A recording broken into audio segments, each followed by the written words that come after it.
ng nanitabo. Because God the Father, tungo sa gugma, inay nga isalikway sila, inay nga i-condemn, i-curse, or ang saon ba sila, ipanis sila, silutan.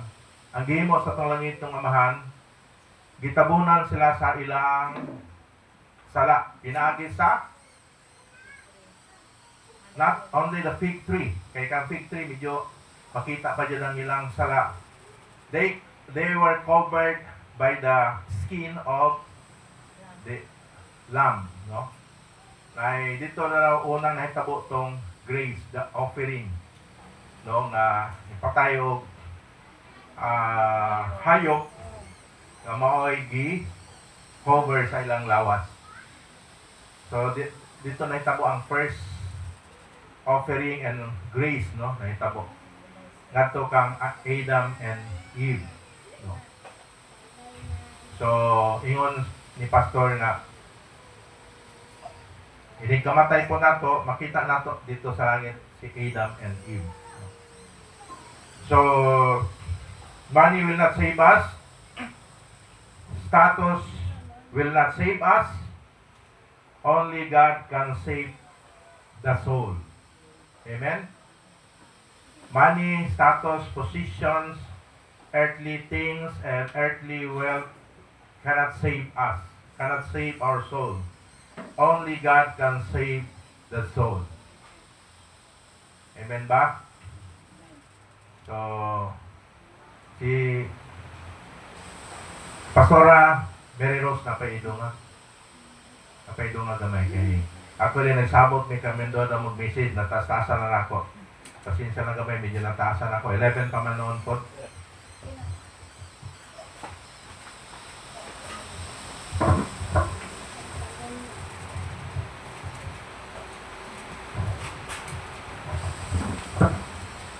Di na ako tason.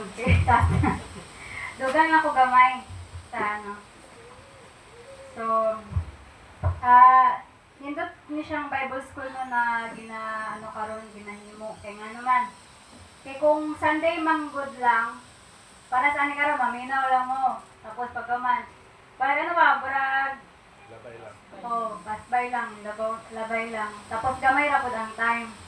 Pero kung Bible school, dito sa Bible school, ginatoki-toki gid ang message gid, ginaisa-isa, ginasugdan sa Genesis. Ano siya ba? Sequence siya. Okay ra pud kami natag Sunday, pero lahi ra pud kung katong maka-attend ta sa sa Bible school. Kay mas daghan tag matun-an. Kay usay man gud bisan kira di ba kung magbasa tag Bible.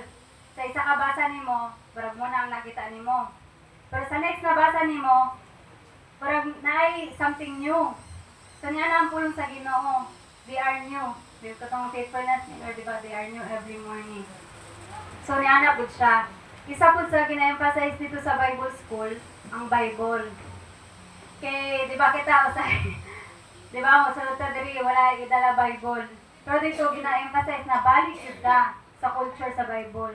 Back to basics. Dili ta ka ng Christian nga, ano lang ba, ka ng sulod gawas lang diri. Kundi mismo, sa balay pa lang nato, kanya-kanya tag, puno, mapuno gud ta sa pulong sa Ginoo. Tapos pag-abot diri sa simbahan, wala na, barag pisik-pisik na kung saang gipuno sa Ginoo sa imuha. So niya na siya dito, ang gina-remind sa mga dito sa Bible School. O, ma-share na ako sa Psalms 8:4. Na may Bible, batawan na to. Kaning Psalms 8:4, makita po siya sa New Testament, sa Hebrews. Pare-parehas na siya. Diri ginahisgot ang bili sa tao. So, Psalms 8:4. Ingon diri, unsa ba ang tao? Nga ikaw matinagdanon man kaniya. Ug ang anak sa tao nga ikaw nagduaw man kaniya. Kay gibuhat mo siya nga ubos lamang og jutay kaysa mga manulunda. Ug gipurong-purungan mo siya uban sa himaya ug dungog. Binuhat mo siya nga agalon sa mga binuhat sa imong mga kamot. ang tanan gibutang mo sa ilalom sa iyang mga tiil. So sa ba ang tao? Grabe kay na sa tanang creation sa Ginoo, 'di ba? Sa sugod pa lang sa creation, yan ang gibuhat ang tanan. 'Di ba? Ang sun, ang moon, ang star, ang mga tanom, ang mga hayop, no? Giuna gyud niya to. Pinakalas ang special niya yung gibuhat ang tao. Kaya kung giuna niya ang tao, makasurvive kaya ang tao. So niya na kabilon sa Ginoo. I-provide niya ang tanan alang sa tuwa. So kung nata sa point sa tong kinabuhi nga usay barag wala man or barag naay kulang ana. Pero i-remind nato tong sarili. Sa Genesis pa lang, sa sugod pa lang sa kalibutan. Great provider na ang Ginoo, gi-provide na niya ang tanan sa tuwa. Giandam na niya. So muna siya ang ang importante nga natay sa Biblia kanang natay sa pulong sa Ginoo. Kay nga naman, atong kalagman man na siya. Mo man ang battlefield kumbaga ba dira naga-battle ang spirit o ang soul nato.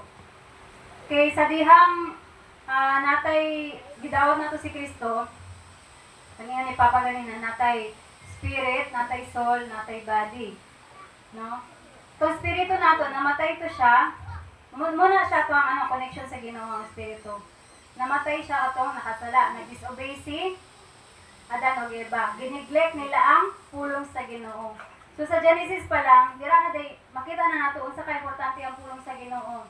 So kung kita karon gineglect na do, wala ko to si Adan o Eva. So niya na ka importante nga magbasa kita sa pulong sa Ginoo. Katong namnamon ba ang mensahe sa Ginoo. Kay kung dili nato mabantayan kung sa ang word sa Ginoo, ang kaaway biya, hot biya, no? Hot siya mo po. Mas memorize pa sa kaaway ang Biblia kaysa sa tuwa. Amen ba? Makaingan ba mo, ana? Kabalo na siya. So, importante nga dili ma-memorize. O, mas memorize pa ni ng kalaban, di ba? Di na ko i-mention yung pangalan. Pero kabalo na mo. So, yan na importante. So, sa sugod pa lang, giingnan na ni sa Ginoo si Adan o Eva. Ay, si Adan, nandito yung giingnan. Si Adan. Nga pwede nyo kawalan tanan, maliban lang katong puno nga nasa tunga. Itong puno sa knowledge of good and evil, no? Pero gineglect to sa tao ang gi-instruct sa Ginoo. So dito nagsugod. So niana ka importante nga dili nato i-neglect ang pulong sa Ginoo. So tungod adto, pero grabe ang Ginoo. Katong gaya sa Psalms 8:4, unsa ba ang tao? Grabe ang gugma sa Ginoo sa tao. Itagaan kita niya dili, no? Pwede raman di ba kawanan na sa Ginoo. Isa lang ka ana sa yang di ba? Na. Pero ang gugma niya iyang ipakita sa tuwa. Wala siya nagundang, no? Barag nya na bagi pursugod kanang barag og kanang manliligaw iha do mapursige gid ang Ginoo na makuha ta niya. Kay iya man ta. So ni ana. So, gingon diri nga, physical is real, but it's temporary. Wala na to gilimot kaning gingon ng kwarta, kaning paningkamot. Physical, kailangan na to siya sa physical. Pero dili na siya mulungtad. Temporary lang tanan nga physical. So, ang importante, makita na to ang spiritual. Kaya mag-ilog manggod ang atong kalag o ang spirito. Kaya na naman tayo spirito. So, tingala ka nga nang struggle man ko. Halimbawa na kay mabuhat o mahunahan di maayo. Nga na may struggle. So, pasalamat ka. Mailhan na siya nga naa ang spirito sa Ginoo sa imuha. Kaya kung makasala ta niya, barang wala lang sa tua, pasabot, wala ay conviction, wala yung Holy Spirit nga nagpuyo. Pero kung nagay struggle, kumbaga para sa gobyerno nato na resistance na hitabo ba?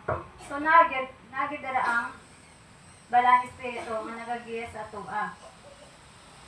So, Hebrews 2:6-9, man is created in the image of God. So, kita ang pinaka-special. Kaya gibuhat ta sumala sa iyahang kulagway, no? So, pre-fall, bago pa daw nahitabo tong pagkahulog ni Adan o Eva, ang kalag sa tao nag-communicate pa sa Ginoo, di ba? Open communication, di ba, si Adan o si God, di ba? Nag-istorya, nag-ato mga Ginoo dito sa garden, tapos sila, na-fellowship na yung tabo. Pero tungod atong pag-neglect nila sa pulong sa Ginoo, dito na, wala na'y direct na communication ang Ginoo kang tao. Pero katong nahitabo sa New Testament tong kay Jesus, iyahan ang gi-break ang wall kumbaga. Pinagka-wall naman, nagkagap naman ang tao ang Ginoo. Si Jesus ang tulay. Siya ang the way, the truth, and the life. No? Yun sa John. Siya ang gihimo nga atonement, no? Kabayaran sa atong mga sala. O katong yung ipapaganina nga fig leaves, tabon lang to, katong sheep's cloth, mga hayop na, itabunan lang atong sala. Pero ang dugo ni Kristo, wala lang itabunan, kundi giwagtang. Yan, naka-powerful ang dugo ni Jesus, no? So, yan, naka-powerful. So, ang kalaban, ginatwist niya ang kamatuoran. Ginaano niya itong utok. So, dinigyan na siya maano, no? Ako, testimony ko na ako personally, katong, lalo na itong first pa na akong, itong abroad, itong wala pagod na ako, nauban akong family. Grabe po itong trials ako ang kalag. Mga pasalamat jud ko kay timing jud niya, wala man kadayog uli itong March, pero karon nga may kay tungod aning biblical psychology nga subject. Biblical psychology, maisip nimo di ba? Ang kalag manggod sa tao, prone gyud siya sa kanang biski unsa lang mosulod sa tong utok, di ba? Aminado mo man ako lang ba naka-experience ana daghan mosulod sa utok. Mga negative thoughts, mga ano, usahay nindot nga thoughts pero dito mo ang thoughts sa Ginoo. So ingon ni Pastor Steve, kita daw dili lang daw kita dili pilihan og pagkaon. Picky eater, di ba? So kita bilang Kristohanon, piliyon lang po nato ang pag mosulod sa tong mind kanang dili tanan nga mosulod sa tong utok atong tuuhan mo na siya ang iyang punto. Piliyon lang nato kanang ingat sa Bible asa ito na verse na think what is noble kung sa tong maayo mo tong naon sa tong will sa Ginoo sa tong nasa pulong sa Ginoo mura to ato ang piliyon nga i-meditate hunaon kay kung sige lang tagto kung sa mosulod sa tong utok no lisod jud guhot jud. So, bilang Kristohanan, balik dito sa pulong sa Ginoo. Kaya kung wala ta nakabasa sa pulong sa Ginoo, halimbawa, mayroon ng kaaway nga na wala na higugma sa imo ha, o wala kay dili. Pero balik ka sa Ginoo. No? I am 1 John, so to, 4:9, so, God is love. 4:8, God is love. Diba? Pero I am His beloved. Sa ito mga verse nga gina-remind ka nga love ka sa Ginoo. For God so loved the world na. Diba? John 3, John 3:16 o katong Galatians 2:20. No? I am crucified with Christ. No?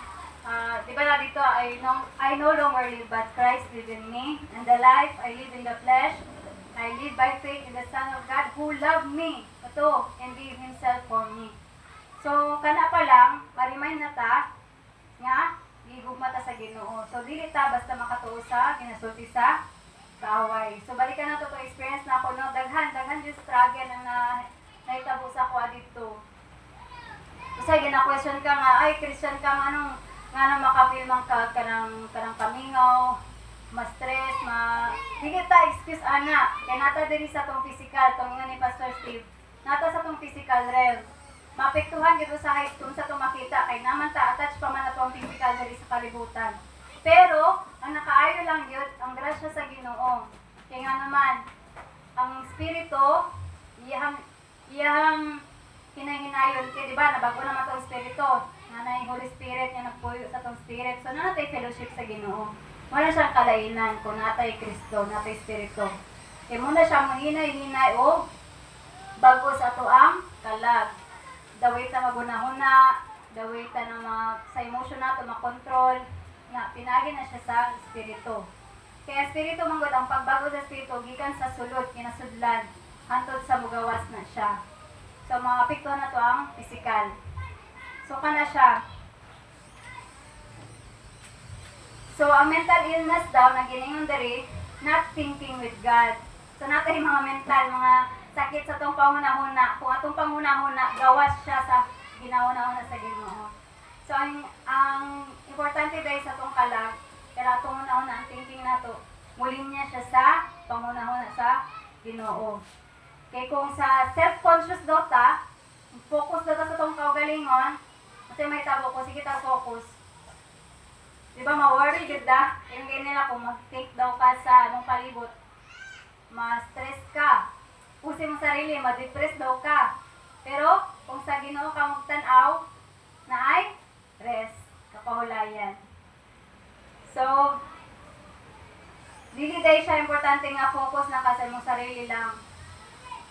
Kundi, maging conscious ka sa Ginoo. Dili self-conscious, kundi God-conscious ka bilang Kristohanon.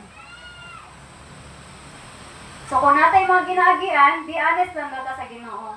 Kung i-confess na to sa Ginoo nga, limpyuhan ta. Dita, kabalo man ang Ginoo. Dita mo hindi maka aron ingnon sa iyang atubangan. Yari na kay barag gikaligut-gutan o kalainan. I-confess na nimo. Aware ka ba nga kabalo ko dili ni iya sa Ginoo, dili ni gusto sa Ginoo nga nakabati ko niani. Pero Lord, maging honest lang ka, Lord, nakabati ko kalagot or inggit na Lord, kanang kabalo ko nga dili nga imuha. Itugyan nimo sa Ginoo na Lord, dili ako ang pangunahon na abot ani nga butang. So ang grasya sa Ginoo, willing na siya, dili siya mag-condemn sa imuha. Kundi mas ganahan kay ang Ginoo nga maging honest na sa iya ha. Kaya siya ang mismo ang magbago sa itong pangunahon na. Patingala na lang ta. Na hinay-hinay, mawagtang na ang mga dili maayo. So gitagaan ta sa Ginoo, bagong kasing-kasing. Sa una, nga wala pa tay Kristo, gahit kita kasing-kasing, di ba? Tapos, daghan tag mga ginahon-ahon na nga di maayo.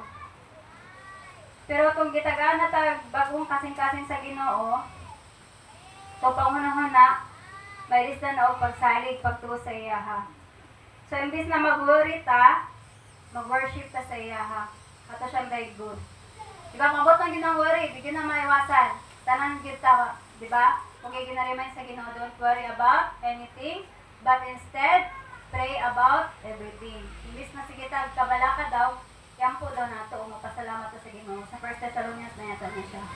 Huwag ang palinaw sa Ginoo, sa to? And the peace of God, which transcend all understanding, ang kalinaw sa Ginoo nga, labaw pa sa itong pagkasabot, will guard your minds and heart in Christ Jesus. Muna siyang mag-guide sa itong kasing-kasing. So, wala siya, so ang last na ko na masulti, instead of worry, mag-worship ta, kung instead of fear, atong palabon, atong faith. Imbis na kadlok, pagtuo, pagsaling. Namagid, di nga ginaiwasan na mga fear, nagyapon kay. Makita man na to, di ba? Physical being man punta. Pero, grasya sa Ginoo, natay spiritual seeing, natay spiritual sight. Kaya ato ang physical, kung siya makita, mura na siyang ma-react. Pero pag once na buksan sa Ginoo atong spiritual nga mata, natay makita nga luyo sa imong halimbawa tong sa kinabuhi ni Joseph. Isang tanas akong i-share karon tong about sa life ni Joseph, pero sa sunod na lang puhon ko tungod sa Ginoo. About sa life ni Joseph, gusto na ko to i-share kay nakarelate ko quad to. Pero taas-taas to siya. Kay warag Genesis 37 hangtod Genesis 47, so mga 10 siya ka chapter. So di na ko to ma-share karon, pero ano lang, gamay lang na ano dito. Is kanang si Joseph, nakita niya ang purpose sa Ginoo, barag ang plano ko sa Ginoo, wala niya gitanaw ang iyang sitwasyon. Dagan siya nagyan, di ba? Pero wala siya dito nakafocus. Gibaligya siya, gipasanginlan siya. Dagan na itabo sa iya. Pero wala ko'y nakita dito nga nagreklamo siya sa Ginoo. So kita sa gamay nga ano lang, barag ana. Pero ginaremind ta sa Ginoo, tanawa kung sa akong katuyuan. Kung di man mo makita, salig lang sa kuha. Muna siya kung tanan. So, ito siya. Nabalik na akong tanang loob mo sa Ginoo. Salig lang ta sa iya ha. O, ito pang bansayo na to, ang spiritual na spiritual life na to.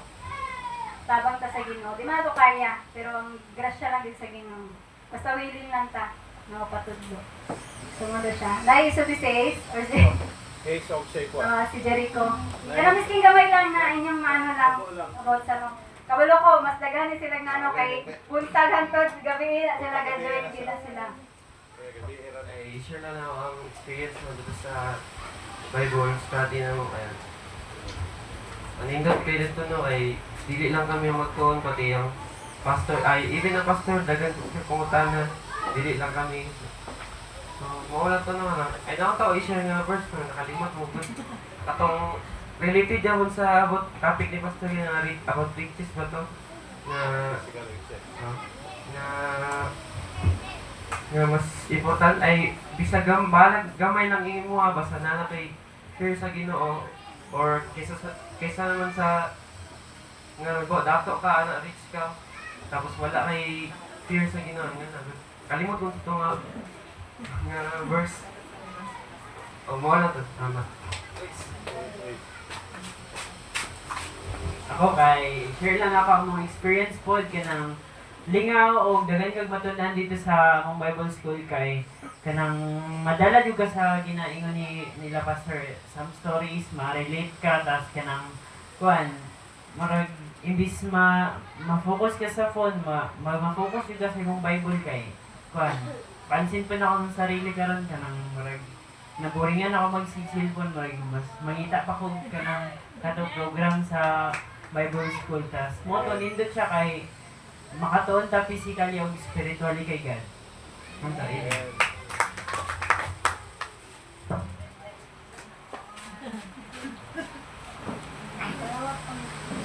Para sa prosita sa to ang tithes and offering.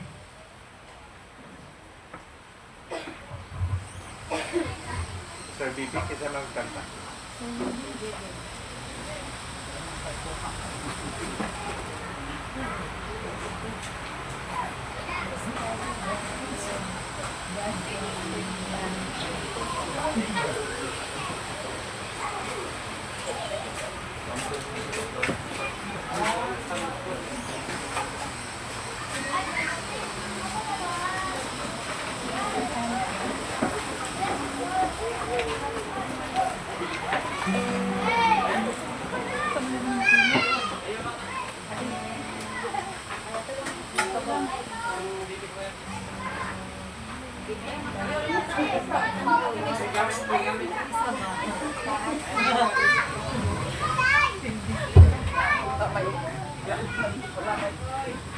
Praise God.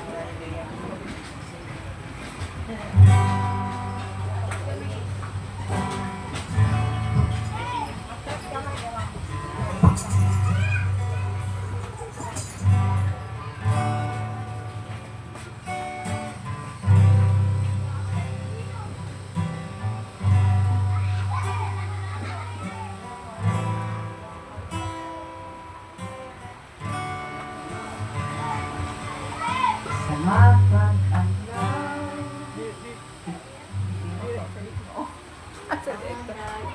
Ito yung mo ba? Ito.